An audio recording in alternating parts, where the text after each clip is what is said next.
It is a time in which we are transported to memories of childlike wonder that evoke some of the happiest moments of our youth and some of the most formative experiences that have contributed to our adulthood. It is also a time when we are confronted with and invited to revisit moments that are painful and less than festive. Perhaps moments when we lost loved ones, or times when we saw cracks in our family dynamics and realized they may be not as happy as we once thought they were.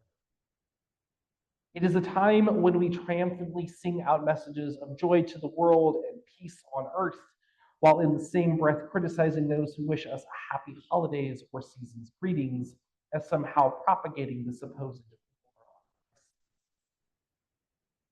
It can be a confusing and conflicting time for us as UUs, who are the inheritors of a pluralistic faith tradition that has always acknowledged that there are multiple holidays that are celebrated at this time of year, and that we hold space for and welcome the expression of all of them each and every holiday season.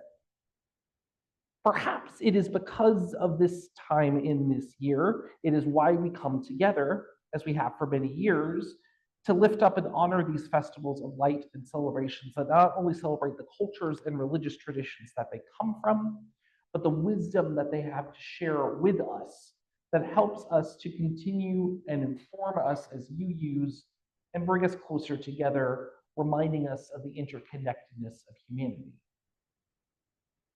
As we hear of the memory and observance of St. Lucia Day in Sweden and other parts of Scandinavia, we are confronted with the question of how are we called to be and how can we be a source of light for others? How willing are we to illuminate the way for others, to take the principles of justice, equity, and compassion from theory into action, and step boldly into dark places, not only carrying candles, but the warmth of love and the fire of justice? How do we bring those who have spent so long in the darkness into the warmth and light of the communities to create? While Las Posadas reenacts the search for shelter by Mary and Joseph in the Christmas story, it is also an invitation to participate in the creation of radical hospitality. It is an invitation to live in the moment when travelers and those who have been seeking, whether they be literal or metaphorical quests, are welcomed with open arms into the shelter of our hearts and our communities. It is an invitation to foster a sense of joy, generosity, and belonging to those who desperately need it from ourselves and our communities. The Jewish festival of Hanukkah and the story of the oils that burned for 8 days is a celebration of the miracle of resilience. It is the enduring hope that sustains even in times of darkness.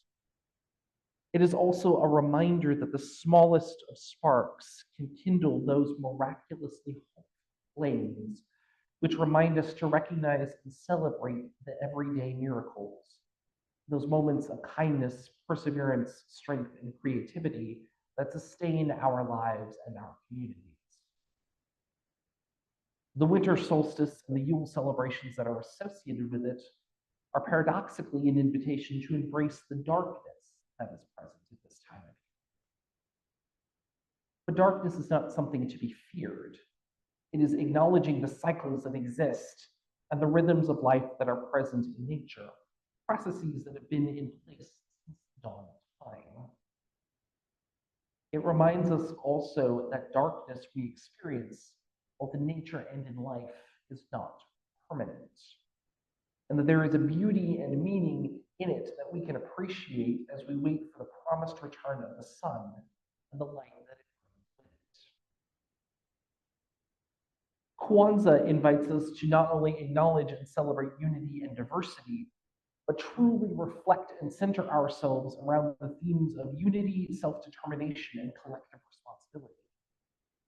It invites us to go even deeper and still consider our guiding principles, how they strengthen our communities and uplift individuals, and what is the role that we have to play in making sure that those are fostered for future generations.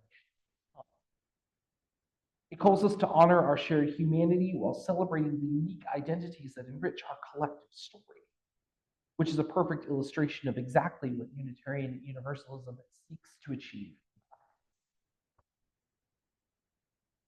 Diwali is a time to celebrate, through the lighting of small oil lamps, the triumph of goodness over evil, and a time of renewal, hope, and joy. In addition to the physical lamps that are lit, we are also reminded to kindle the light that is within ourselves and others, and to let it truly shine out, dispelling ignorance and fostering understanding. And finally, Bodhi Day, the celebration of Siddhartha Gautama's enlightenment as Buddha, invokes the free and responsible search for truth and meaning that we lift up. It is a celebration of wisdom, that which is found within ourselves along our own journeys, or that which is learned through the wisdom of others.